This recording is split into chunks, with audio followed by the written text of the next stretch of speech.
La visión del futuro es muy difícil, seamos sinceros. Y es muy difícil, no solamente porque no sepamos usar el método, porque no tengamos herramientas para eso. Es muy difícil porque vivimos en un momento en que el futuro casi que no existe. Entonces, a eso hay que estudiar. Y esa es la primera parte de mi trabajo. Pero antes de entrar ahí, quiero pedir disculpas. Yo tengo una tendencia bastante marcada a escribir en difícil. Y para colmo, no estaría mal escribir en difícil, porque bueno, alguien te traduce, le pone ejemplos. Encima de eso, escribo en difícil y en sintético. Porque si escribiera en difícil largo, a la larga o a la corta se enteran. Pero no, yo escribo corto y difícil. Entonces no se entera ni Dios. Entonces, lo que hago después, tengo autocrítica, eso sí, eso. Entonces después que me mando uno de esos producidos, digo, no, ahora viene la versión en fácil, es decir, explicada en un lenguaje más llano, con muchos ejemplos y con ejercicios prácticos, y la gente dice, ah, ahora te entiendo. Esa versión fácil no ha salido con lo del futuro todavía, así que lo vamos a intentar hoy. Así que empezamos ahora y al final yo agradecería de corazón que me dieran, mira Angélica, se te fue la mano en fácil o todavía no se entiende nada, es decir, que me deis un feedback de cómo va la cosa. Bueno, vamos al primer punto. ¿Por qué es tan difícil la visión del futuro? Bueno, hay por un lado una situación histórica que todos conocemos de desreferenciación. No creemos en los políticos, no creemos en las noticias que nos entrega la tele, no creemos en las noticias que nos entregan otros medios alternativos, no creemos en las posibilidades de la gente, no creemos en las relaciones, pero, a ver, es un momento histórico que el negro lo puso como de desreferenciación, pero si lo decimos más humildemente, es que somos unos desconfiados. Como típico de este momento del declive de una civilización. Hasta hace 50, 70 años, todavía la gente se casaba para toda la vida. Y ahora los que se casan dicen, bueno, ellos, los que estamos alrededor, bueno, ojalá dure un poco, ¿no? Un poquito. La gente antes se metía en mi hipoteca y decía, mi casa. Ahora, los que tenemos hipotecas decimos, Dios mío, en la que nos hemos metido, quietecitos, que no sube el IVA, que no sube esto. Antes se creía en los bancos. No digamos de los políticos porque ya está demasiado trillado. Pero en situaciones de relación, las amistades se mantenían. Y ahora ya no. En general, uno conseguía un empleo y uno decía, tengo trabajo. Eso significaba que ahora, por mucho tiempo, es decir, ya me puedo meter en un crédito para el coche. Ahora tengo trabajo significa, uy, ¿cuándo comprarán esta empresa? ¿Y cuándo la fusionarán? ¿Y cuánto duraré? Es decir, hay un clima de no referencia, de incertidumbre y de desconfianza al que no podemos ser nosotros ajenos. No estamos en el planeta Marte. Es decir, vivimos aquí, vivimos este clima, vivimos esta situación y tenemos un solo corazón, es decir, un corazón desconfiado. Entonces, ¿cómo vamos a pensar en el futuro? El detalle es que el futuro hace falta, porque si no tenemos futuro no tenemos proyectos. Aunque estemos muertos de miedo por meternos en un proyecto, pero hace falta y necesitamos tener etapas adelante. Y para que ese proyecto se va a desarrollar en un medio, y si no tenemos idea del futuro de ese medio, ¿cómo lo vamos a implementar? Todo eso está muy bien descrito en que la conciencia prioriza el futuro, según el humanismo universalista, mucho más que el pasado. Y resulta que de una forma u otra, todos tenemos un futuro cerrado. Y como sucede ya en el declive de civilizaciones, como fue la romana, aparecen dos posturas frente a eso. ¿Os acordáis de de los estoicos y los epicúreos. Súbitamente, por mucha casualidad, aparece una tendencia muy epicúrea, que es vivir el aquí y ahora. ¿Cómo se te ocurre pensar en futuro? ¿Cómo se te ocurre pensar en pasado? Lo único que existe es el presente y ya está. Como si la conciencia pudiera serrucharse todas sus posibilidades y quedarse mutilada en ese presente que no existe, porque el presente tiene que ver con los otros tiempos de conciencia. Y todo eso, además, no solo es muy difundido, es muy negociado, sino que además funciona. Claro, porque la gente, en vez de estar preocupada porque van a vender mi empresa, se pone a ver qué es lo que hace hoy y consigue llevar adelante un mini proyecto. Entonces se presenta como la gran novedad, es decir, el aquí y ahora es genial. Pero además de esas tendencias hay otro asunto que está también caminando. ¿Con quién habla uno de estas cosas? ¿Qué tan aislado está uno? ¿Cómo va el proceso de fragmentación social que va avanzando? Ayer, cuando preparaba las notas, que curiosamente me olvidé, encontraba la cita del Negro que dice: llegará un momento en que los grandes movimientos revolucionarios se aplaquen, se conformen con unos pocos beneficios, y en la medida en que no haya un despertar social, una virulencia social, y comenzará un proceso de fragmentación de esos movimientos que eran tan vanguardia, que llenaron tanta gente. Coletilla mía, comenzará un momento de desconfianza de los grandes movimientos sociales como manipulados, como espurios.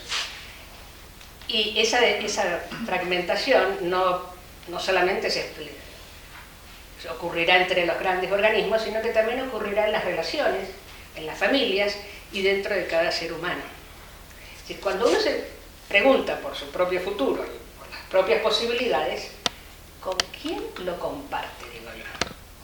Es decir, ¿a quién le llega? ¿A quién más se preocupa de una cosa así? Que para colmo es intelectual. Que lo más degradado que está en este momento, no puede sacar ni un solo eslogan, ni una sola frase emotiva como para que tenga gancho. No, es una preocupación intelectual. Pero resulta que si el intelecto no tiene imágenes a futuro, pues no pone imágenes trazadoras. No hay imágenes trazadoras, lo siento, te quedas estancado. Es triste, pero cierto. Entonces estamos en un momento de desreferenciación, con corrientes epicúreas que además van en dirección contraria al esclarecimiento del futuro. Encima de eso, en un proceso de fragmentación social que no solo afecta a grandes conjuntos, afecta a las posibilidades del pensamiento. Y en un momento de degradación de cualquier intento que uno tenga para sacar una estrategia o una forma de pensar, un intento de plasmar lo que a nosotros nos interesa, que es la nación humana universal.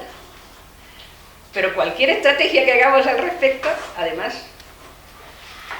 cae mal. No en ciertos ámbitos, eso también hay que decirlo. Puede haber reducidos ámbitos de gente maniática, académica, que le interese el tema, pero sacando ciertos ámbitos, por supuesto, a los humanistas, la cosa no aspecta bien. Entonces, ese es el panorama actual. Pero hay otro detalle. No solamente es difícil ver el futuro por el momento en que vivimos, sino por la civilización todavía imperante en este momento. ¿Alguien se acuerda de Pitágoras? Vamos, hicieron el taller del mundo conmigo, sí, vamos. Hace muchos años, casi 3.000, pero no, son 2.700, los griegos, ante el fluir permanente de los estímulos y de los acontecimientos, dieron un paso de gigante para la época, que fue abstraer de todos los estímulos un concepto y poder estudiarlo. Al detener el fluir de los estímulos, generaron una lógica que a nosotros nos parece la única, pero que es una lógica abstracta, quieta, estática. Que los griegos consiguieran rescatar el concepto del ser posibilitó la tecnología que tenemos actualmente. No la que vamos a tener en el futuro, pero sí la que tenemos actualmente. Después de descubrir el ser, descubrieron el no ser. Genial, ahí vamos a la lógica binaria que hemos heredado. Y después dieron un paso en falso, desde mi gusto, pero dijeron no hay nada en el medio. Los grises no existían. O ser o no ser, el sí y el no. Esa lógica binaria, estática, es la lógica que todavía tienen nuestros ordenadores. Es la lógica con la que hemos llegado a la Luna, nuestros satélites van más allá, el sistema solar, a toda la tecnología que disfrutamos, nace de esa tendencia hacia lo externo binario, bien y mal, sin grises intermedios. Bueno, estamos simplificando mucho, vamos, que una civilización acumuló muchos conocimientos, muchos métodos, y fue enriqueciendo la cosa. Pero recién, este año, es que la Google sacó su ordenador cuántico y que como gran noticia decía, sí, porque es diferente del ordenador anterior, de los dos ordenadores anteriores, porque ya no trabaja binariamente con sí y no, sino que trabaja con el sí, con el no y el sí y no. El gato de... ¿Quién sabe pronunciar eso? ¿Schroeder? ¿Cómo se pronuncia? Schrödinger. Es decir, el gato está muerto, está vivo o está vivo y muerto simultáneamente. Ese ordenador cuántico que sacó la Google le permite hacer ecuaciones y trabajos en horas que ni siquiera todos los ordenadores del planeta binarios podrían realizar en años no se sabe cuántos. La noticia fue inmediatamente silenciada, pero existen los ordenadores cuánticos. Es decir, existe una lógica tecnológica que trabaja con blanco, negro, gris, el intermedio, que nosotros venimos diciéndolo desde hace muchísimo tiempo, pero que en el medio todavía eso no está incorporado, el medio se sigue moviendo un poco como dijo aquel presidente Bush de los Estados Unidos, o eres mi amigo o eres mi enemigo, pero no existe el pacifista del medio. Bueno, de hecho, cuando fuimos pacifistas la pasamos mal, ¿no? Es decir, porque no éramos ni violentos de uno ni violentos del otro. Esa forma de ver el mundo más allá de la forma binaria tampoco es tan rara, es decir, de hecho la física cuántica la ha desarrollado. Pero en ciertos campos para cierta gente no forma parte de la herencia cultural. Hombre, aquí en España todavía se sigue hablando de rojos y de nacional. Es decir, los bandos, no es falta de respeto por una historia vivida, pero los bandos son el patrimonio de todo Occidente. No es solamente la forma de ver que tengo por mi familia o por mi historia o por lo que pasó hace tantos años acá. Es una estructura funcionando, es una forma de encarar la vida que es nuestra herencia. Al final vemos otras formas que son muy pequeñas y restringidas, más dinámicas que usaron otras culturas, pero es la nuestra y es la nuestra que se ha impuesto globalmente. Entonces, desreferenciación, fragmentación, corrientes en contra, degradación de cualquier estrategia a futuro y encima de eso una herencia de 2000 y pico de años estática y binaria, oiga que ¿cómo nos vamos a recriminar a nosotros mismos porque no tenemos el futuro claro, hombre? Es decir, es tarea de titanes la cosa, no cualquiera, ni siquiera el propio futuro. Así que vamos paso a paso. ¿Para qué puede servir una visión de futuro? ¿Por qué a alguien se le ocurriría la peregrina idea de querer ver su propio futuro o el de un conjunto? ¿Qué experiencia tenemos? Vamos, esto no puede ser yo solita, ¿eh? A ver.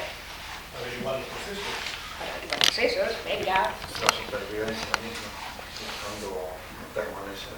Bueno, los chicos del cambio climático lo tienen bastante claro, que van hacia un futuro terrible. Están luchando para que cambiar ese futuro.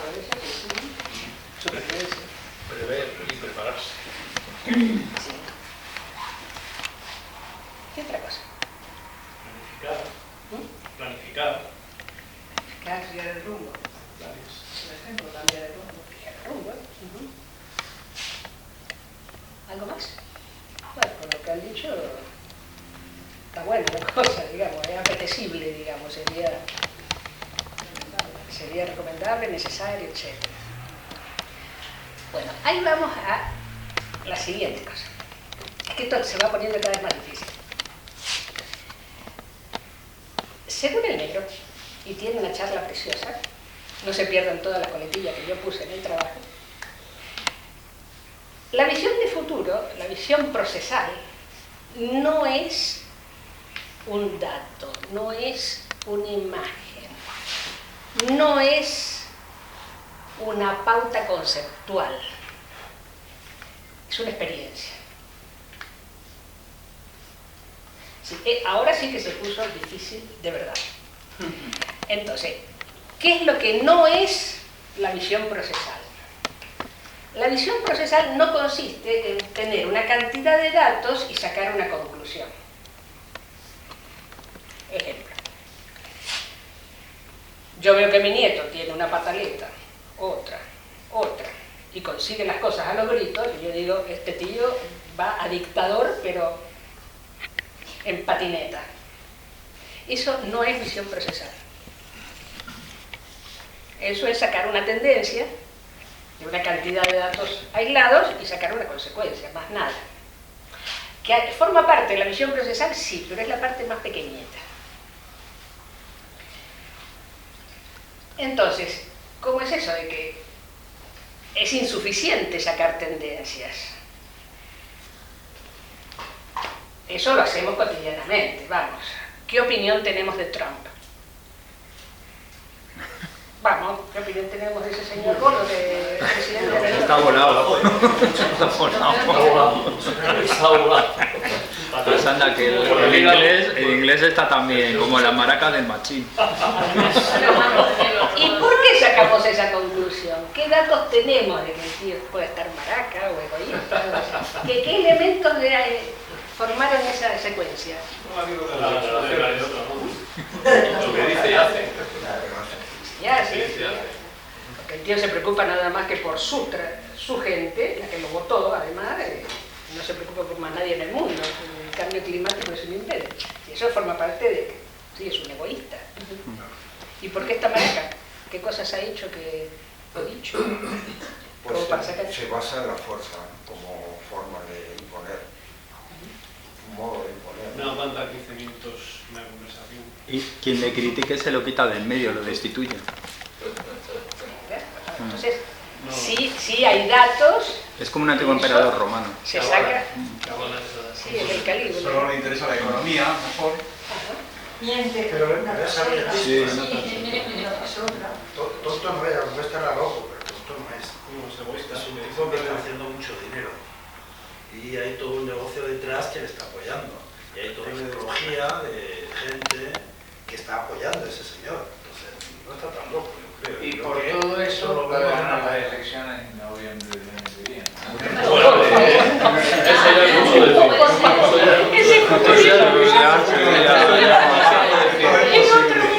Si no consigue echarle antes. Ya está, Si no consigue, ya están para quitarse. La Cámara de Diputados, los representantes sí van con el impeachment, pero los del Senado, ja. Pongamos un proyecto nuestro, por ejemplo, ¿qué datos tenemos de la renta básica? ¿Por qué es tan difícil expandir la renta básica a todo el mundo? Hay datos, hay una tendencia en contra de la renta básica. ¿Sí? Sí. ¿Cómo sacamos esa conclusión? ¿Cuál es la tendencia? ¿Qué datos hay como para sacar la tendencia? Sí, que hay muchas manifestaciones en contra tanto del poder económico como de los prejuicios de la gente y de muchos sectores de izquierda. Hay muchas manifestaciones en contra que hacen ver que es difícil abrirse paso. Pero la tendencia es que cada vez hay más gente parada, hay más subvenciones, hay más robótica, y entonces para no se sube está dando Sí. pasta a toda esa gente a que al final, Pero también hay, por necesidad, se van a... también hay ciertas esperanzas, ¿no? Porque hay declaraciones del poder económico. El Foro de Davos, por ejemplo, dicen que es inevitable. O sea que hay un poco de todo. Un poco de todo. Va a ser necesario, porque cada vez va a haber menos empleo necesariamente. Entonces el sistema va a generar siempre un pan y circo, ¿no? Que ya lo hicieron los romanos en su tiempo, ¿no? Yo creo que se vuelve a repetir la historia, donde hay un gran imperio en decadencia, sí, se produce en una situación muy similar a lo que hay ahora. Y ahí ya los romanos lo hicieron, o sea, entretenían a la población, les daban de comer y les daban entretenimiento con el circo. Ahora tenemos la tele y antes tenían el circo. Ahora, bueno, pues las subvenciones de alguna manera es el pan, que se le da a los pobres para que no se subleven, pero tenerlos entretenidos. Entonces, queramos o no queramos, es una tendencia que va para allá. Cada vez hay menos empleo, ellos lo saben mejor que nosotros, y no va a haber trabajo para todos. La gente no va a poder vivir de su trabajo. Eso es inevitable. Y hay una cosa también importante que es el hecho de la dificultad para ir a las raíces de los problemas, que dificultan y es importante. y todo lo que vaya a querer profundizar en buscar la raíz se corta. Y no hay ningún interés en ninguna parte en el sistema educativo ni nada que fomente eso. Todo se resuelve rápidamente de aquí para el presente y es todo como muy provisional. Ahí sí, todo va en esa corriente, digo. Es decir, estamos viendo componentes de la visión procesal. Se empieza con datos. Sin datos no puedo tener visión procesal. Un mínimo de datos y lo más amplio posible, además. De ahí saco tendencias. Está claro que en la explicación de la renta básica hay gran cantidad de datos ahí en juego y aparecen tendencias, no solamente de la propia renta básica, sino en contra de obstáculos. Eso tiene que estar. Tercer punto, la dirección que lleva todo eso. ¿Hacia dónde apunta todo eso? Hagamos un ejercicio político. Venga, Podemos. Datos, tendencia, dirección. ¿Hacia dónde va Podemos? La desaparición. A pique. A pique, digo. Un poco sintético, pero sí. El paso que lleva. Sí, a la fragmentación, o sea que es la tendencia. Ya empezó a fragmentarse, sí. Sí, seguirá. Sí, pero lleva un poco la dirección de este sistema, que todo lo que no vaya en la dirección del interés del poder y el capital, o sea, tienen la capacidad de fulminarlo, de fulminar lo que no va en la dirección que marca el sistema. Lo que pasa es que surgen cosas nuevas y la sensibilidad va cambiando y entonces en ese tipo de fragmentación van saliendo nuevos movimientos con otra sensibilidad diferente. O sea, hay una tendencia a cambio permanente cada vez más acelerado dentro de todos estos grupos. Pues antes era con más lentitud y ahora va rapidísimo y salen y como no haga lo que dicen, revientan en diferentes fragmentos. Y está pasando en general. O sea, es como una tendencia, ¿no? ¿Y a ver cuánto tardan en dinamitar el movimiento de ecologismo y de... sacan 4 mentiras, lo apoyan con 4... Esto te investigan, te ponen contra la pared y te dinamitan. De momento lo están dando mucha bola con los medios de distribución. Claro, que no parece eso. Sí. Mucha bola y sí, muy sospechoso. hasta los intereses. Muy sospechoso. Muy sospechoso. Muy sospechoso. Le dan bola porque es muy manipulable, lo tienen en sus Claro. manos de momento. Por ahora, pero ya empezó a dar coletazos. En Suecia disminuyeron los pasajes en avión a un 40%.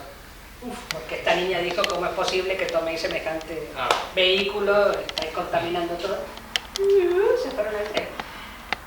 Y cuando empiezan a doler por algunos lados, todavía no. Eso son nada más que los pasajes de avión de Suecia, internos. ¿Qué le importa? Están alarmados porque es la mayor manifestación que se conozca en Suecia hasta el momento, que ha habido ahora, ¿no? Y se encontraron con un fenómeno que le está desbordando. Y se plegó África, se plegó Asia. Estamos viendo direcciones. Ahora, pero yo me he comido una. Los datos solos no generan tendencia, no sumo 1 más 1 más 1. 10. Es que tengo que cotejar los datos entre sí. Digamos, eso lo hemos hecho todos, pero si los datos no se cotejan, no se saca la tendencia. Aunque la conciencia lo haga siguiendo la vía abstractiva. Pero no es tan fácil de tengo 10 datos y ya saco la tendencia. No, tengo 10 datos, los cotejo bien entre sí, saco tendencia. La tendencia saco dirección. Y después de la dirección, ¿qué viene? Una vez que estoy seguro que un proceso lleva una dirección particular, ¿qué más pasa? Un tema que estábamos charlando ayer con Isma, la vocación. ¿Cómo se sabe que uno tiene vocación o que alguien tiene vocación para algo? La vocación es una dirección. ¿Cómo harías tú para decir fulano tiene vocación de esto? ¿En qué te basarías? Un ejemplo cualquiera. Hombre, es más un conocimiento de sí mismo, más que otra persona externa que diga cuál es tu vocación, tiene que ser el propio sujeto el que descubra cuál es su vocación, su propio proyecto vocacional. O sea, que no es una cosa externa, sino es una cosa de cada uno. Claro, pero entonces yo digo, ¿cómo hago para saber mi vocación? Yo digo, a ver, Por lo que busca. ¿qué datos tengo? Por lo que busca. Empiezo por mis gustos. Lo que realmente me gusta. Después voy cotejando cuál me gusta más, cuál me gusta menos. Sí, pero tiene que ver con el futuro también. O sea, es como actualizar el futuro que a ti te gustaría ser. Esa sería la vocación. Más que buscar en el pasado o en el presente, que también, no puedes buscar en el pasado cosas de niño que te gustaban, que te entusiasmaban, pero sobre todo es una dirección al futuro. O sea, el proyecto vocacional es anticipar aquello que te entusiasmaría ser en el futuro. O sea, sería como que tu identidad tiene más que ver con el futuro que con el pasado. Porque la vocación no deja de ser un proyecto a futuro, pero bueno, la identidad está en el futuro. No es una cosa que esté... Tengo que saber los datos, tengo que cotejarlos entre sí, sacar prioridades, tengo que ver la tendencia hacia dónde va. Tiene que tener una dirección clara para imaginarme a mí mismo en el futuro en esas circunstancias. Pero para que realmente sea una visión de futuro, una visión procesal, necesito la intención, la intencionalidad, es decir, el decidir, voy para allá. Porque uno perfectamente puede decir, tengo todas estas posibilidades abiertas, me gusta mucho, voy para allá, tengo posibilidades, me imagino haciéndolo, pero no me llena del todo. Pero no es para dedicar mi vida a eso. Ese dato de intención se nos suele pasar por alto porque no se trata solamente de un proyecto mío, sino cuando veo un conjunto y veo hacia dónde, cuál es su tendencia, dónde apunta su dirección y cómo está su intencionalidad, la intencionalidad de ese conjunto. Pero la intención no es como la dirección. No, una cosa es, a ver, pongamos dos ejemplos de intención y de dirección. Uno puede tener la tendencia y la dirección a cuidar de otros. algo que a uno le gusta, lo hace, le sale bien y uno es un buen cuidador. Podríamos decir un buen cocinero, por ejemplo. Tiene las habilidades, tiene las posibilidades. Hay una dirección y uno dice, ¿por qué no es chef? Porque no le da la gana.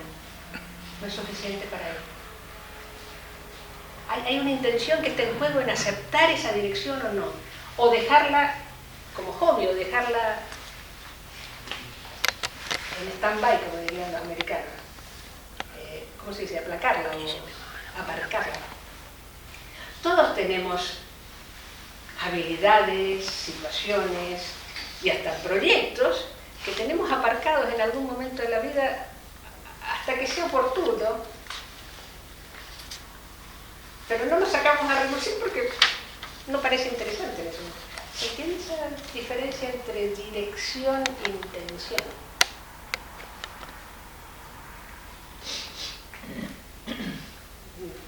Te puedo dar un ejemplo más dramático. Este me duele, lo recuerdo. El Centro de Estudios Humanistas, precioso organismo, los mejores estatutos que hemos podido conseguir, el negro nos apoyó así hasta la última coma. Es encantador, se podría crecer fenomenalmente con eso, expandir, hacer conocer nuestro punto de vista, nuestros materiales. Todo el mundo está de acuerdo, hay una tendencia, oye, que tampoco es una tontería, hacemos un simposio cada 2 años desde la fundación, vamos por el 4º o 5º. Sale bien, todo el mundo está encantado, lo empujan 3. ¿Qué falla? Todo el mundo se dice miembro pleno porque es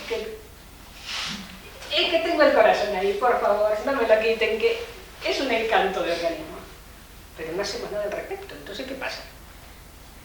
Nos gusta, tenemos las posibilidades, tenemos los elementos, estamos coordinados. No hay intención. La dirección es clara.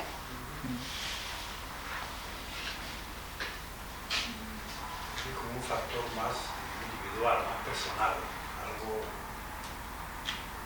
Te diría que sí, porque es algo que realmente me la juego por el organismo, voy a eso, voy a implementarlo. O no. Pero ¿qué pasa cuando la intención es de un conjunto?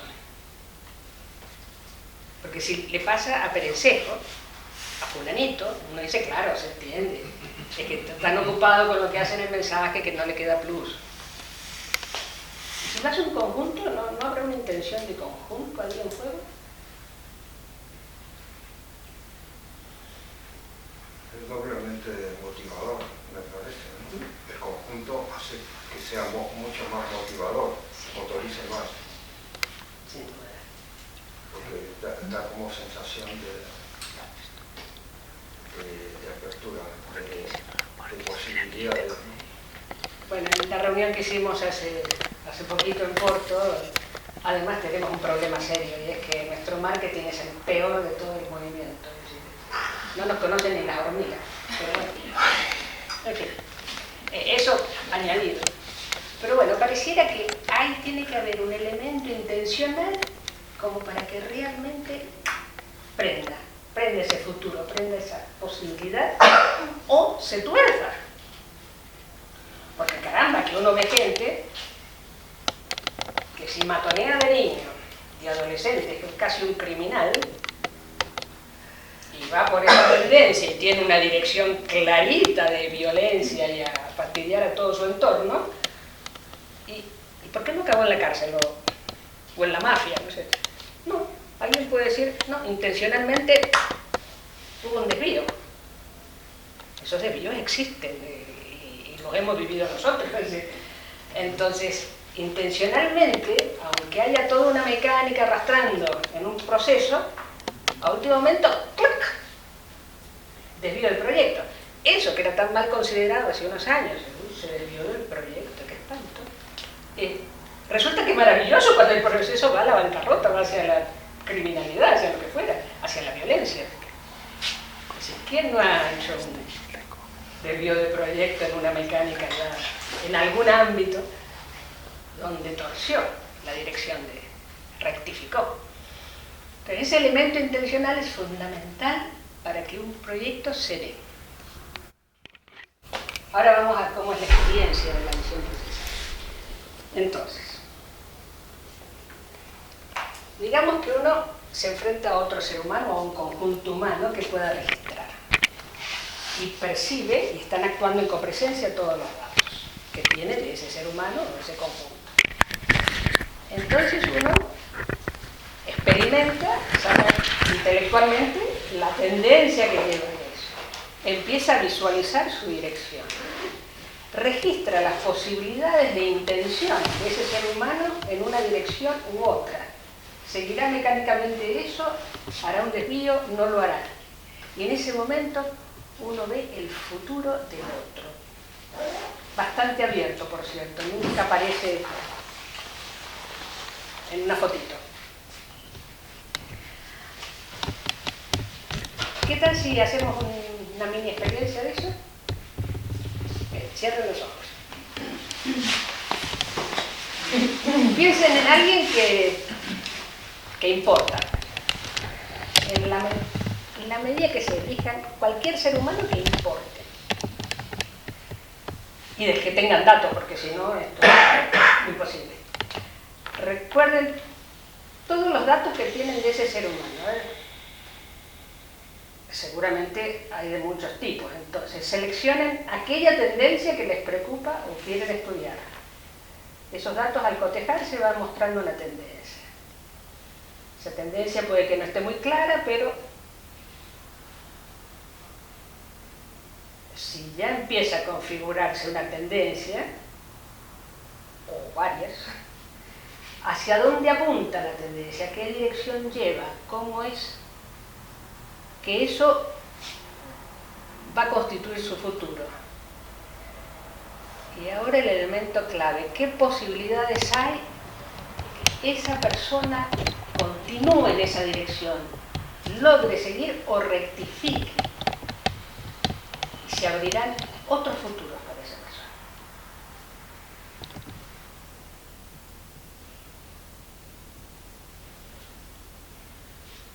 Fin del experimento. Por favor, disculpad por usaros de conejillo, yo nunca había hecho esto con nadie. ¿Funciona o no funciona más? Sí, claro. ¿Sí? ¿Se puede ver? Cuando el negro decía que la visión de proceso es un registro de su experiencia, es eso. No es el simple hecho de qué niño tan bueno va a llegar a ingeniero de grande, no. O qué niño tan malo. Es ese registro de un futuro abierto con grandes posibilidades de ir a una dirección o no. Pero está ahí. Fin de la primera parte. ¿Quién quiere una galleta, un tecito? Seguimos. Entonces, ¿qué hemos visto? Hemos visto lo difícil que es tener visión de proceso. Se podría decir los inconvenientes, pero también podría decir lo encomiable que es, a pesar de toda esa situación, tener visión de proceso. Hemos visto las características de la visión de proceso, que es una experiencia con características específicas. Ahora vamos a ver en qué medio surge la visión de proceso. Porque no surge en cualquier situación, en cualquier medio. Obviamente lo que vimos al principio es un medio desfavorable. Como desfavorable sin lugar a dudas, la herencia estática, la fragmentación, la desreferenciación. Pero ¿cuál sería el medio favorable para que surja una visión de proceso? Bueno, en primer lugar, se necesita un mínimo de tranquilidad, un mínimo de relax, un mínimo de paz interna, como se quiera llamar, para que esta visión de proceso empiece a desarrollarse. con respecto a algo. Pero resulta que ahí empezamos a ver, cuando estaba haciendo el esquema del medio, que hay muchas otras cosas que favorecen la visión de proceso. Por ejemplo, el amor. Por amor a una personita, que da la casualidad que sea un hijo de uno es capaz de ver muchos futuros posibles. Y esos futuros quedan abiertos, y uno apoya a lo que venga.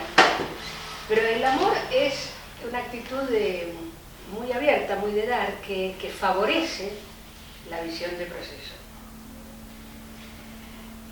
La compasión, que por cierto hemos hecho un trabajito precioso que espero podamos presentar pronto sobre la compasión,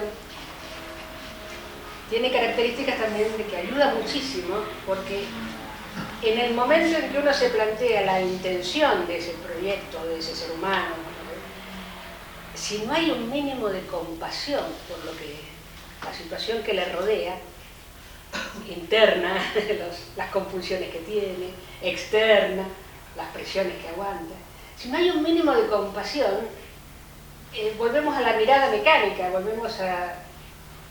Bueno, va por un derrotero y volvemos al viejo refrán, al que nace barrigón es añudo que lo faje, ¿no? Y ya nos conformamos con esa visión mecánica de ese ser humano. Así que yo veo que amor, compasión, un mínimo de relax, y también como una actitud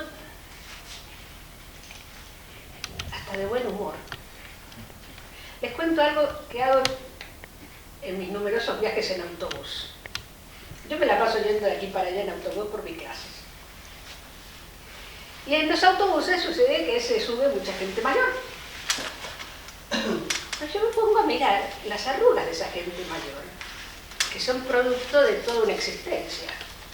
Es decir, nadie se arruga así, o así, o así, si es que no hizo determinada gesticulación a lo largo de su vida.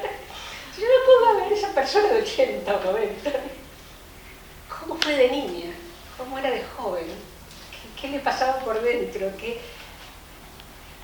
transformaciones tuvo? Y hay momentos en los que no es especulación visual, hay momentos en que registro al otro, y como se da la casualidad de que yo tengo una facilidad muy grande para percibir la emoción que necesita el otro, francamente en intuición soy nula respecto a cosas intelectuales, ese tipo de caídas en cuenta a mí no se me dan, pero sentir lo que el otro siente, ahí sí, ahí voy a empatizar. Y puedo registrar cómo fue ese niño, esa niña, qué momentos florecieron, qué momentos se torcieron. Las características no tengo la menor idea, porque eso ya sería ciencia ficción, pero sí hay un registro del otro en dinámica, del otro existiendo, que no suelo tener normalmente. Y cuando trato de jugar, pero con niños, es tan amplia las posibilidades del futuro de la gente joven que uno dice, bueno, podrá tomar por aquí, por allí, por cómo. ¿Esto será una fase? ¿No será? ¿Será solo una etapa que está mostrando ahora porque es tan pequeño, porque es tan joven o porque es tan adolescente? Pero a veces puedo conectar, más difícil, pero puedo conectar con ese ser humano existiendo. ¿Alguien ha tenido experiencias así de, no de ponerse a jugar con las edades de la gente, pero de registrar la vida de alguien o de sentirlo al otro viviendo? Bueno, es el momento de hablar. Contar. ¿Cómo es esa experiencia? Hombre, conectas con algo que no es solamente la apariencia, el aspecto, los datos que te aparecen en un primer momento. Es conectar emocionalmente con el otro, más energético eso. Es querer al otro de alguna manera, o querer algo de él, amar algo que ves. Cuando haces ese tipo de cositas te pones en otra sintonía, tu otro modo de percibirlo. Qué feliz también, ¿no? Pero a mí me ha pasado también un poco lo que dices tú en el metro, es curioso, ¿no? Me ha pasado en el metro y me ha pasado también en mis caminatas por la esta de la vida, ¿no?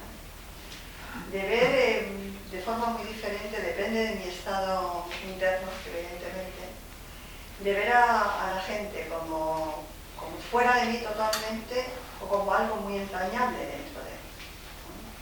Como ver esas personas es como la manifestación de la vida, ¿no? En toda su diversidad y con algo muy conectado con esa gente que es como, no sé, a mí tuve una experiencia que era como que todo era como una gran nación donde todo íbamos al unísono, que todo era armonía, ¿no? Eso me ha pasado en varias ocasiones. Sí, la experiencia como con seres queridos, con familiares, en situaciones de dificultad y como de registrarlos, ¿no? En sus búsquedas más profundas, en sus ilusiones, también sus fracasos, ¿no? Como este sentido del otro, como el transcurrir y las búsquedas y los quereres y los fracasos y sentirle como en esa trayectoria, en esa intención, en esa búsqueda. Y bueno, me parece que va por ahí, como esa situación procesal y las dificultades para también materializar aquello que me gustaría, etcétera, etcétera. Si hay como experiencia de eso y ahí se experimenta la compasión hacia el otro, porque se ve como los determinismos, el encerramiento, las dificultades propias, ¿no? En los momentos de búsqueda de reconciliación y de descubrir objetos que me producían a mí un clima determinado en mi existencia, digamos, y que era recurrente, permanente con el tiempo, voy tratando de visualizar situaciones, ya sea con personas o conmigo mismo, en la que me pueda dar luz sobre dónde está el punto de tensión, digamos, ¿no? Por el cual el clima es un nudo que está ahí metido, ¿no? Hasta dar con ello, cuando doy, fueron en dos situaciones. Uno era cuando me doy cuenta del niño y cómo para que llegar a esa situación que yo me producía sufrimiento y aislamiento, el niño que se formó. Y cuando llego a ese punto, me produce una conmoción muy profunda, porque veo todo el escenario en ese momento y la conexión fuerte con ese niño. Y cuando veo a ese niño digo, claro, este es el proceso por el cual fue pasando para llegar a ser lo que es, ¿no? Y ahí me reconcilio con eso bastante y veo de otra manera a ese niño, veo con todas sus dificultades. Y después también cuando veo otras personas fuera de mí ya, que le doy como culpable la culpabilidad a esa persona. Entonces tengo que estudiar bien por qué le hago culpable de tal cosa, de tal acontecimiento, tal acto, ¿no? Ahí me voy también y trato en todo lo posible intencionalmente de ponerme en su lugar, cosa que me costaba mucho. Y lo que dices tú es muy bueno, hacer un buen regalo, por lo menos para entrar en esos espacios. Entramos en un tema que ya es más importante, que es no solamente qué es la visión procesal, sino cuándo ejercerla. ¿Cuándo ejercerla? ¿Cuándo ejercerla? ¿Cuándo es necesario implementarla? ¿Cuándo es urgente, digamos? Pues, el proceso de la visión procesal, yo lo tomé más bien respecto a las culturas involucradas, pero en lo que hace a la inmediatez del proceso, cuando se ejerce la visión procesal, en teoría tenemos las cosas bastante claras. Cuando en cualquier proceso, no importa lo estancado que parezca externamente, cuando la movilidad interna de sus componentes empieza a acelerarse, estamos apuntando a una nueva etapa y ese es el momento de libertad, de posibilidad o no, de influir o no. Bonita la teoría, ¿no? Como teoría, perfecto. ¿Qué se entiende por aparente estancamiento o inmovilidad externa y inmovilidad de los componentes? Bueno, es muy claro que en los procesos vitales, como la adolescencia o como la vejez, hay un aparente estancamiento afuera, una especie de situación de nada, de que todo sigue igual, pero los intereses han cambiado. Es decir, lo que antes producía grandes conmociones o grandes alegrías o interés, ahora son repeticiones de más de lo mismo. Pero están surgiendo componentes internos que empiezan a acelerarse, actividades que se empiezan a desarrollar y demás. Bueno, no creo que a nadie le haya pasado, pero los que hemos vivido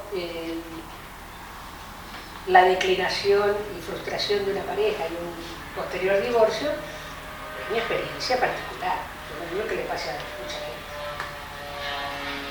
Pero en esos momentos es muy claro que actividades que antes se hacían en común, cosas que se realizaban, empiezan a ser como el teatro de pantomimas, como que se repite lo mismo y no produce ningún registro interno, uno se vuelve como insensible a todo eso que antes le gustaba o promovía. Y sin embargo empiezan a aparecer otras necesidades que no tienen nada que ver con la relación de pareja, en el caso específico de pareja en declive, camino a divorcio. Gustos profesionales, intereses por estudios, por cosas, relaciones, cualquier otra cosa que no sea compartir con ese ser humano que antes me producía tanto placer. Yo le llamo a esa etapa la jaula de oro. Jaula de oro. Porque todo aparentemente estaba perfecto. Todo iba muy bien, era por la familia feliz, la familia bien, nos peleábamos muy poco. Claro, como a nadie le importaba el otro, no había nada que pelear. Empezaba a haber un abismo cada vez más grande, cada cual por su lado. Y hacer cosas juntos que estoy muy ocupada. Pero es el teatro del como si. Todo es una aparente normalidad cuando en realidad no hay fundamento, no hay registro, no hay base. Y resulta que comentando esta experiencia con amigos húngaros, me comentaban el final del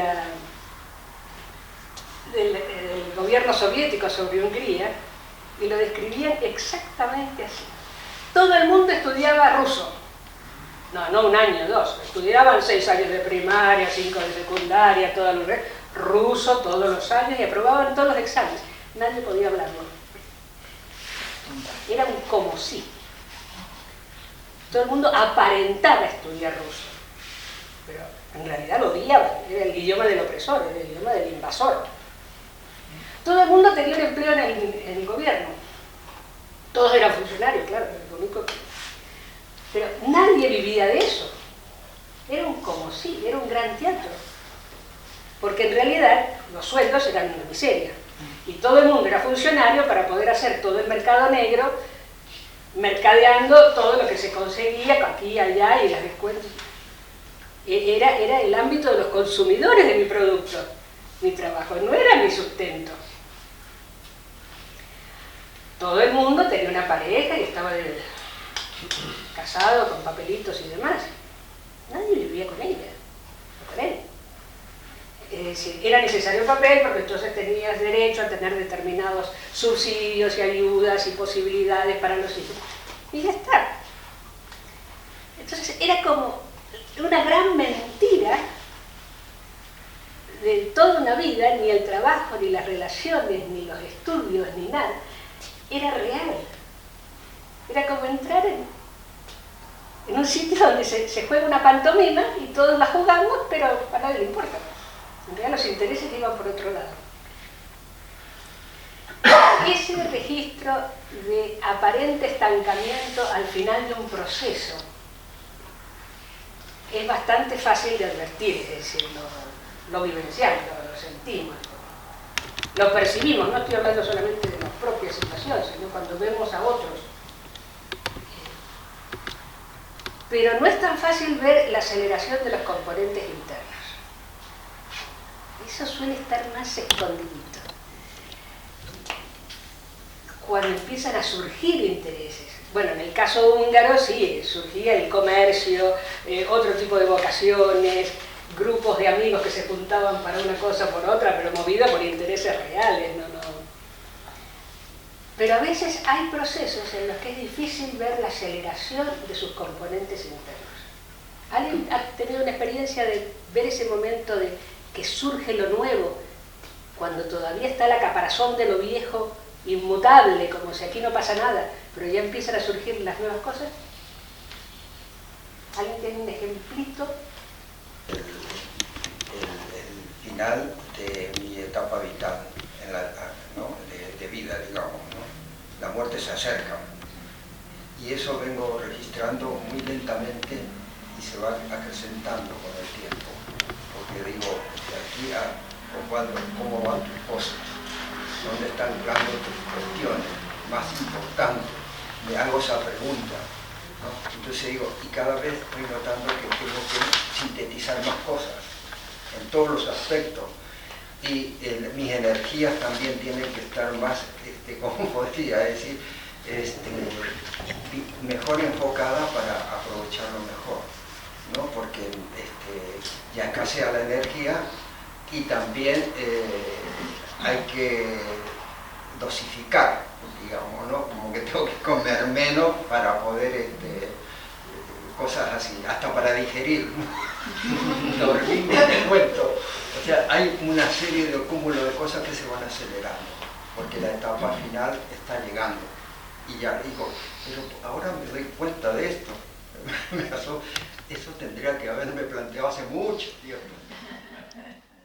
Sí, hay etapas vitales en que eso se nota bastante. Lo notan otros también. Pero en los conjuntos a veces no es tan sencillo.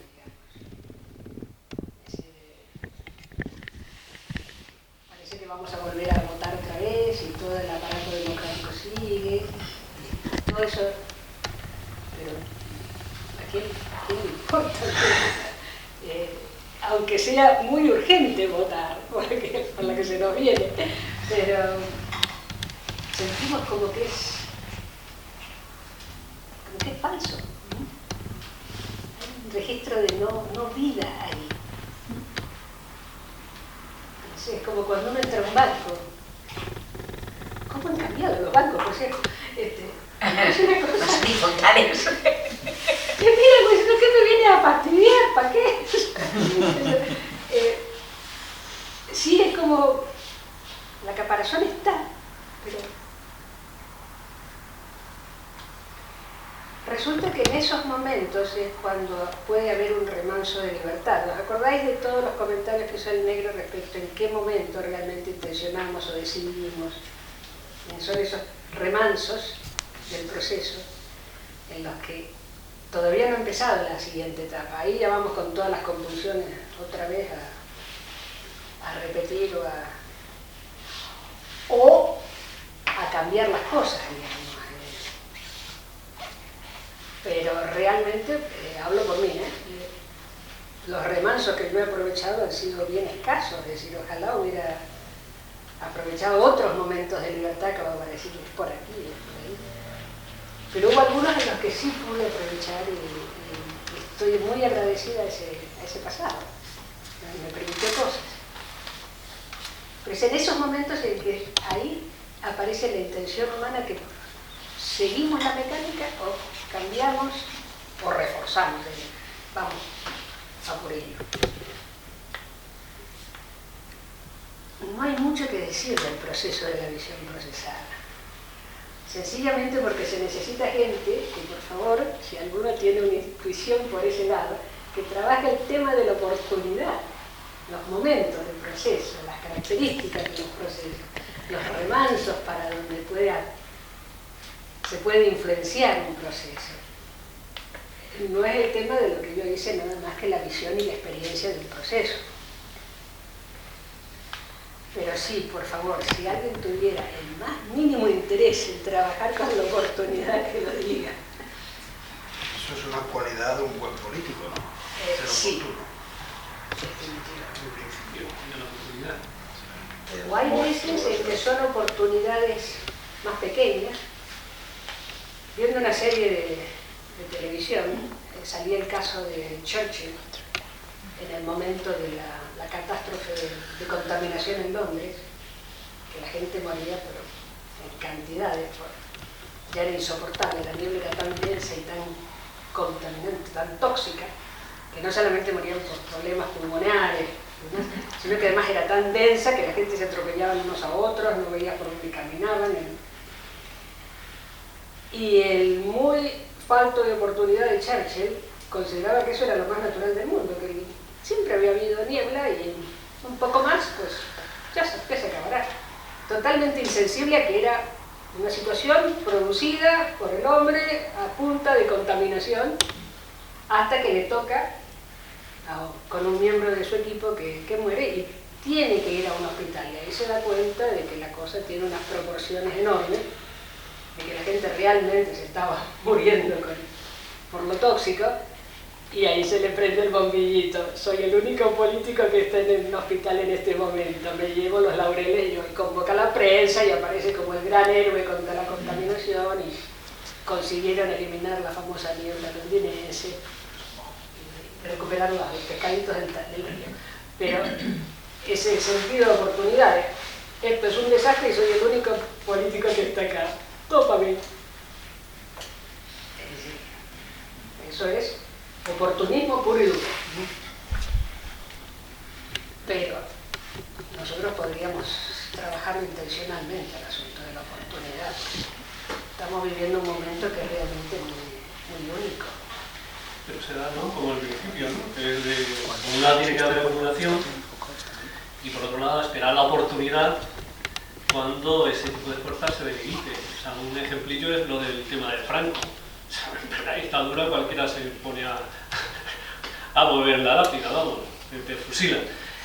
Y ahora parece ser que la fuerza ha mermado y justo ahora, por esa acumulación, como no haya presión, ahora se puede quitar la valvulita y que salga que sea la oportunidad adecuada, que el medio, que tú puedas ahí. Pues en otros momentos te da. Entonces, y ahí sabes que no es un momento.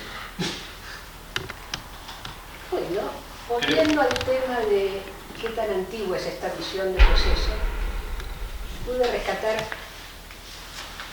5 momentos históricos, algunos dentro de la civilización occidental, otros no, que usaron una visión dinámica del mundo, de la gente, de los procesos, que no fueron tan estáticos como la que nos tocó a nosotros.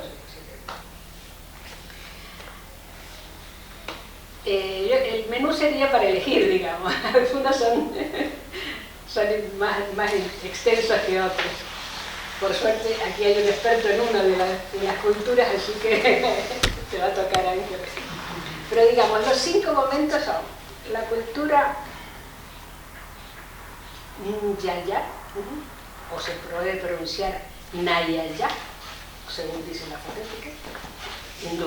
La lógica Nyaya. La lógica Nyaya, que es una lógica dinámica. El caso de Babilonia, con Star, que no es una lógica, no es una filosofía, pero es una etapa babilónica en la que la transformación se manifestaba.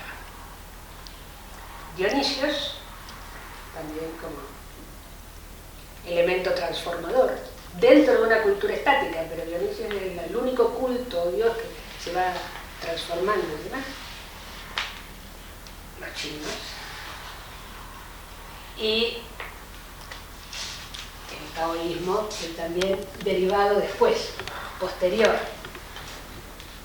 al I Ching de los chinos. ¿Por cuál quieren empezar? Ese es Con el la verbo de... china, venga. El chino. ¿Debo hablar? Sí, para No, los chinos siempre estuvieron muy preocupados por, bueno, los chinos, claro, en el fondo la cultura es chamánica, ¿no? Entonces ellos, el chamanismo está todo el tema, en el chamanismo está todo el tema de transformaciones, ¿no? De unos seres en otros y la necesidad de augurar un futuro. Entonces, bueno, ellos desarrollan todo un libro que le llaman el libro precisamente de las mutaciones, I Ching, ¿no?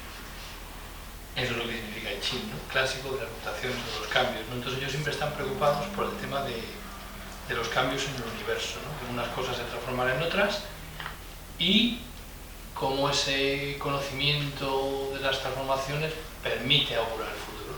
Por eso el I Ching se transforma también en un medio de adivinación del futuro, ¿no? Por ese tema. Ellos están siempre con el yin y el yang, como el yin y el yang se generan mutuamente y se produce cambios, etcétera, ¿no? Entonces, bueno, pues desarrollan toda una serie, no es una lógica ni un método, sino que es muy intuitivo. De hecho, del I Ching surge el taoísmo, ¿no? Porque los adivinos tienen que ponerse en cierta disposición interior para captar sin el filtro del yo todas esas transformaciones del universo. Entonces es muy, claro, luego ellos lo escriben, pero es muy intuitivo, no tienen un método lógico desarrollado. Está el libro ese de I Ching, que lo lees y es súper abstruso, es muy complicado, pero ellos como que experiencialmente lo conocen, ¿no? Sobre todo la gente más metida en ello, ¿no? Saben cómo unas cosas se transforman en otras, ¿no? Y escriben todas sus conclusiones ahí en el I Ching. Pero el tema fundamental es de que si quiero saber si mi proyecto puede prosperar o no, y necesito consultar al universo para ver si está en sintonía, y para consultar al universo debo producir un vacío tal de sintonizarme con el universo y ver si coincide, es una forma bastante compleja de hacer una estrategia. Claro, sí. No, ellos tenían que ponerse en una disposición interna especial, ¿no? Venía el consultante, utilizaban los tallos del Miguel Rama, y ellos tenían que captar un poco al consultante en su disposición interna y al mismo tiempo tenían también que captar el universo en consonancia con ese consultante, la relación que había entre el consultante y el universo, y de ahí proyectar qué iba a pasar, ¿no? Qué podía pasar, ¿no? Era muy complicado, pero claro, eso permitió, esos trabajos permitió que luego surgiera el taoísmo, ¿no? O sea, hicieron ahí un avance. Claro, es muy complicado de teorizarlo. Es muy complicado, lees el Tao y o lo captas o lo captas. Intelectualmente no se entiende, ¿no? O sea, ahí tienes tú que conectar con otra cosa, si no, no lo entiendes. Y el I Ching pasa igual. Si tú no conectas con otra cosa, es aquello y es absolutamente abstruso, no entiendes un carajo. Como la mirada interna, ¿no? No entiendes un carajo, ¿no? O sea, hay otras cosas, hay otros elementos, ¿no? Hay en eso, ¿no? Por eso eso cómo se transmite a otros. Es muy difícil. O sea, ahí intervienen otras cosas, no solo la lógica, ni los datos, intervienen otras cosas. La India, la Nayaya. Dicen que fonéticamente se pronuncia así. Nayaya. Nayaya. Nayaya. Pero se lee Yaya. Bueno, este es un pueblo muy antiguo de la India, muy atrás. Y sacan una filosofía y una lógica complicadísima, con estructuras de pensamiento de unas que se derivan en otras, que son, bueno, yo traté de medio entenderlo, y es muy complejo, pero recontra complejo.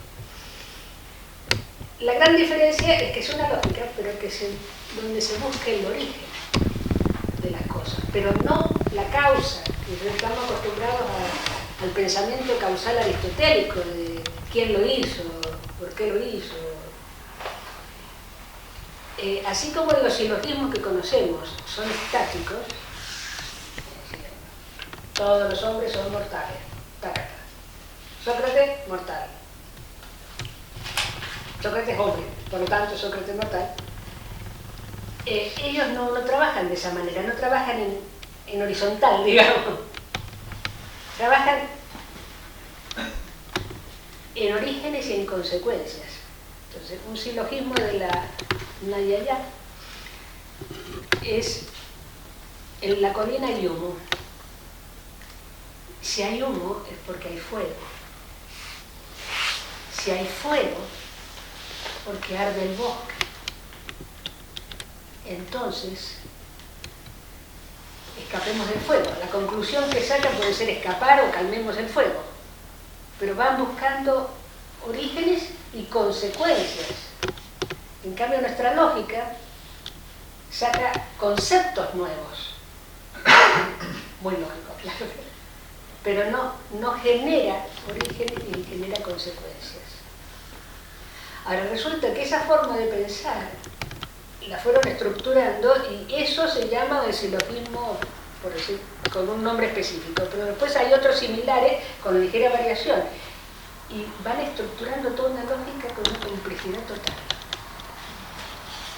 El asunto es que una cultura que piensa en esos términos no opera en el mundo, saca consecuencias, saca direcciones, pero no operaciones.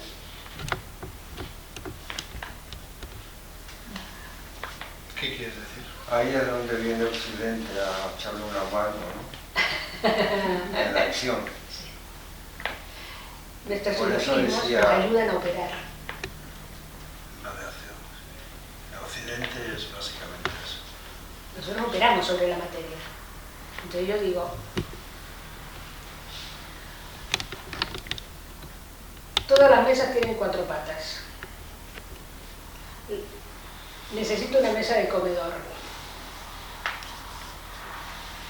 Por lo tanto, mi mesa de comedor necesita 4 patas. Es decir, estoy haciendo una bufonada de algo que tiene un poquito más de bueno, ¿no? Bastante más bueno. Pero te lleva a operar, te lleva a construir, porque estás trabajando con tu cabeza sobre la realidad. En cambio el otro no está trabajando con la cabeza sobre la realidad, está advirtiendo la realidad. Y una vez que la advierte se pregunta de dónde viene, y eso de dónde viene, y eso cómo funciona. Hay veces que nosotros pretendemos comprender procesos y los explicamos de formas muy superfluas, muy superficiales y además volcando nuestros contenidos allí. Eso es lo habitual. Sí, es lo habitual. Claro. Es decir, ¿cómo se explica una de las tantas campañas de Gandhi para no aceptar la ropa occidental y seguir produciendo los materiales para los saris? Bueno, todo el mundo se lo explica, hombre, estaba defendiendo los puestos de trabajo, claro. La ropa occidental iba venir de afuera y ellos defendían sus fábricas textiles y sí, la verdad que tenían mucha razón. Y eso es todo lo que pasó ahí. Resulta que, según esta cuestión de la Nyaya, que ellos lo tienen tan incorporado, así como nosotros tenemos incorporado sacar una conclusión en términos económicos, pues si te pones ropa occidental aceptarás valores y esos valores de dónde vienen, en cambio si te pones el sari entonces rescatarás tal cosa y bla bla bla. Es una cuestión bastante más enraizada con prioridades, valores y demás, que va mucho más allá de salvar puestos de trabajo. Es decir, yo creo que busqué en toda la obra del negro que explicara mejor lo del Nyaya, y es solamente esa charla de Corfú que está preciosa. La del pensamiento, ¿no? Sí. Y la saqueta textual, es decir, la pongo completita en... Pero el negro emplea la lógica, ni Nyaya emplea. En la mirada interna, bueno, lo ves tú. Parece. larga una afirmación y luego la siguiente está relacionada con ella y te pasa otra y te pasa otra, pero no por lógica, sino como por relación. No sé cómo explicarlo, él lo utiliza. Sí, todos nos quejábamos de que el negro se iba por las ramas, carajo. Estaba planteando un tema y se iba por las ramas, y se iba por las ramas. Lo que estaba haciendo era un nivel de trabajo de pensamiento y después podía entrar en otro y volvía otra vez. Y después... Pero se va por las ramas, pero repite siempre lo mismo, porque tiene un hilo conductor que lo iba viendo en diferentes niveles de trabajo mental. Y eso es muy la idea. ¿Eso? Eso es muy lógica dinámica. Claro. Pero intenté encontrar descripciones y me revisé completo todos los archivos y está en esa chavita. En la del pensamiento, ¿qué es lo que dice de la ñaña, esa, de la ñaña? Bueno, ¿Qué dice? Eso, concretamente, da el ejemplo del silogismo. El silogismo. Lo ubica un poco, ni siquiera geográficamente, y ubica que hubo culturas con una lógica de pensamiento dinámica, que no era estática.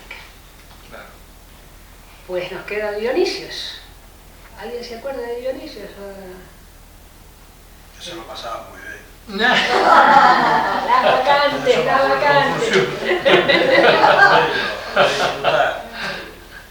Sí, es la contrapartida a todo lo apolíneo y sistematizado, esto. Bueno, pero en la historia de Dionisios viene también todo esto de la transformación, porque es un niño que no nace de madre, nace del muslo de Zeus. Porque le mataron la madre y Zeus se le injertó en su muslo y a su debido tiempo lo sacó. Pero siempre se está transformando. Es un joven que es viejo. Es un viejo que hace orgías y es joven. Y siempre hay transformación. El caso es con esa anécdota, cuando va en barco y lo atacan, y que era nada más que un jovenzuelo, entonces se transforma y salen todas las vides y todas las cosas, y los monstruos marinos, y ataca con toda su fuerza. Pero siempre el elemento del dionisíaco es la transformación del tema, el cambio, la transformación. Y hay rituales dionisíacos que lo ejemplifican. ¿Sabías que todavía está vigente en Nápoles una ceremonia aparentemente de origen, no podemos estar seguros, dionisíaco, en que los varones suben la colina tocando las flautas estas de pan, flautas de pan, ¿no? Pero se disfrazan, van disfrazados de mujer con melenas y van bailando. Y allá se celebra toda una danza y una cosa. Las mujeres lo pueden acompañar hasta cierto momento de la subida, después siguen ellos solos. Pero tiene el elemento de la música, la danza, el desenfreno y el disfraz. Es decir, esos elementos son dionisíacos. Hay otra leyenda que es el rey que perseguía a Dionisios y que no sé si lo mete preso, después lo libera, le pide perdón y demás, y Dionisios le ofrece la posibilidad de integrarse a su círculo de vacantes, y entonces se opera una transformación en el rey que se reconcilia con Dionisios y agradece y participa, y sorpresa, las vacantes se lo cargan, lo asesinan a cuchilladas. Todo es siempre cambiante, es decir, el que era malo ahora es bueno, el que es bueno ahora es la víctima. Pero es como interesante, no tanto por la parte, bueno, filosófica, que sería otro punto de vista y el opuesto a lo apolíneo, pero por ese elemento transformador que muy pocos dioses o íconos o ídolos tienen tan fuerte. Es decir, normalmente son de una sola faceta. Pero en la antigüedad se daba el caso de Cibele, ¿no? Que tenía doble naturaleza, y pagano. Es decir, dentro de nuestra cultura hubo muchos momentos de mayor dinamismo, donde una cosa podía ser su contrario y cómo, y que claro, el peso de la herencia o de los gobernantes, o peso de la historia en resumidas cuentas, enderezó cuidadosamente para que eso quedara disimulado, pero sí hubo momentos en la historia de Occidente en los que se expresó lo dinámico. Ah, sí. Aparte de los dionisíacos, el tema de Dionisio, aparte. Sí. Los movimientos de las beguinas, el medioevo, es decir, hay varios momentos en los que surgen iniciativas que son muy dinámicas, que no aceptan lo estático. Sí, lo estático, la autoridad y demás. A pesar de todo lo que Erasmo de Rotterdam hizo por ellas para protegerlas, pero era algo que... Bienvenida a los viajeros, donde había sacerdotisas a la bienvenida y lo integraban a la comunidad. Así que era la diosa del sexo. Sí, desde el punto de vista actual, sí. No lo hemos perdido. Estaba cambiando la batería y me lo he perdido. ¿Quién fuera peregrina? Eso no sale, me lo he perdido. Estaba cambiando la batería. Solo se ríen los hombres. Nosotros por Era la diosa del sexo sagrado, de la guerra y del intelecto, de la inteligencia. Ah, sí. Menudas virtudes tenía la niña. Porque Atenea podía tener inteligencia y guerra, pero sexo, inteligencia y guerra está. Era muy completa. Por supuesto que recibe diferentes nombres según las culturas en las que, los pueblos más bien a los que influyó, es Inanna, pero el punto fundamental es que no es una diosa agrícola, no es una diosa de la fertilidad. Eso fue muy anterior, eso es más neolítico, fue posterior. Esta diosa y estas creencias convivían con un crecimiento de metrópolis, de mercaderes, de expansiones, de imperios, que esta seguía viva y que era adorada en esos términos. Entonces, el papel de la mujer en ese momento era de una transformación enorme, porque, digamos, no es que fuera más que otros dioses, era por supuesto también la madre, era quien iluminaba los caminos, quien abría posibilidades y quien se las emprendía contra los enemigos, quien armaba los ejércitos. Y todo eso gracias a que ofrecía el sexo sagrado. El sexo sagrado, bueno, vamos a remitirse a la monografía de Madeleine John y estudiarlo bien porque vale la pena realmente. Sí está ligado a los ritos de fertilidad, sí, viene de esa corriente donde la unión del poder, digamos, del rey o del guerrero se une con la sacerdotisa para garantizar fertilidad. Pero tiene una capacidad transformadora porque ella no necesita del rey guerrero. Ella arma la guerra, la puede comandar. Y todo eso se acaba cuando, lo siento mucho, pero llega la época del hierro y por motivos que tenemos que estudiar, y yo personalmente necesito estudiar a fondo para reconciliarme con ese momento histórico de muchas civilizaciones, aparece el rey guerrero en contraposición a Ishtar, e Ishtar comienza a ser degradada como la prostituta, como la escoria, y aparece toda esa visión de lo femenino como lo más asqueroso posible, ¿no? En el cántico de Gilgamesh, cuando habla de Ishtar, la pone por los cielos, son los insultos más atroces.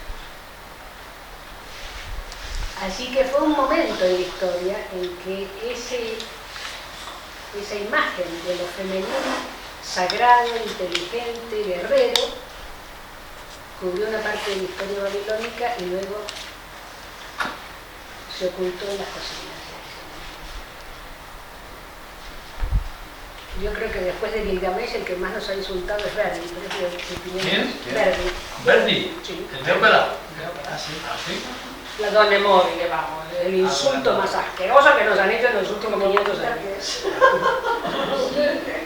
Somos unas insignificantes, superfluas, imbéciles, no sabemos a dónde vamos, cambiamos de opinión a cada momento, incapaces de tener una coherencia en la vida, y todo eso te lo dicen con la música más preciosa que te puedas decir, y todos lo cantan ahí como repitiendo. Un insulto en plena cara. Es decir, el otro la llamó prostituta, escoria, miserable, pero... No le puso música.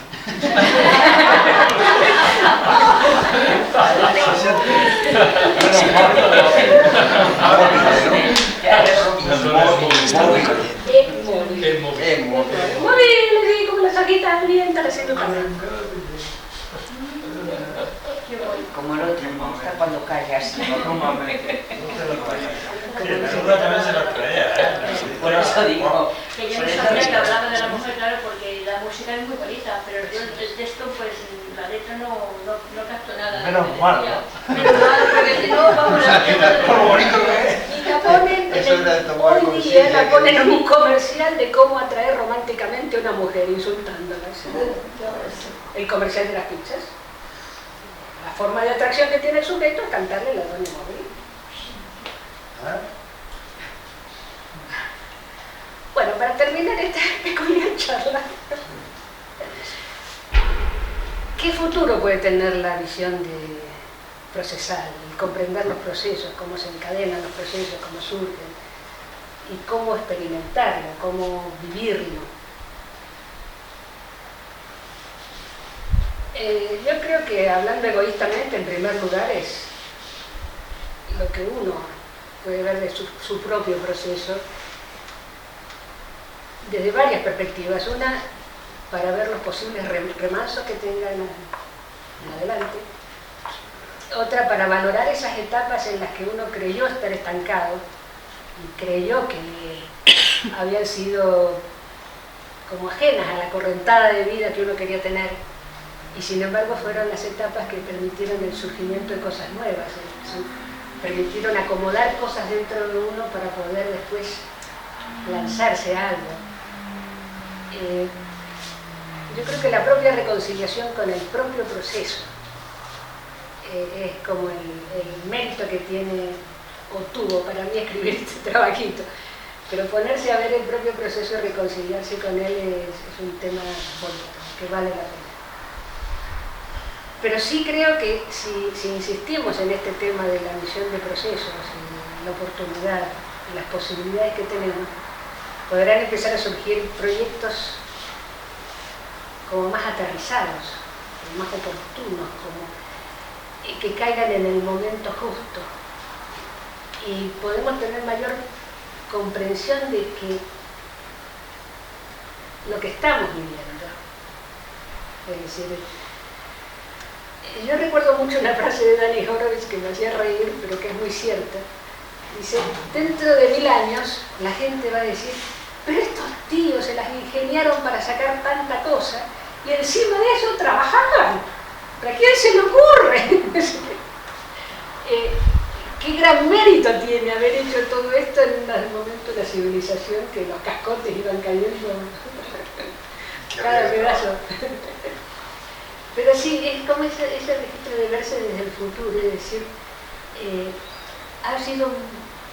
valió la pena, qué buen proceso, a pesar de todos los inconvenientes en el asunto. Y los momentos que uno mismo degrada, que no son momentos degradatorios para nada, son momentos de surgimiento. Así que yo disfruté mucho haciendo el trabajito, está escrito muy difícil. ¿Lo pueden sacar de... ¿Cuánto? ¿Lo pueden sacar de la página? Sí, está en la web ya. Sí, ya está en la web. Sí, cualquiera se lo puede descargar. ¿En qué web? ¿Página? Sí,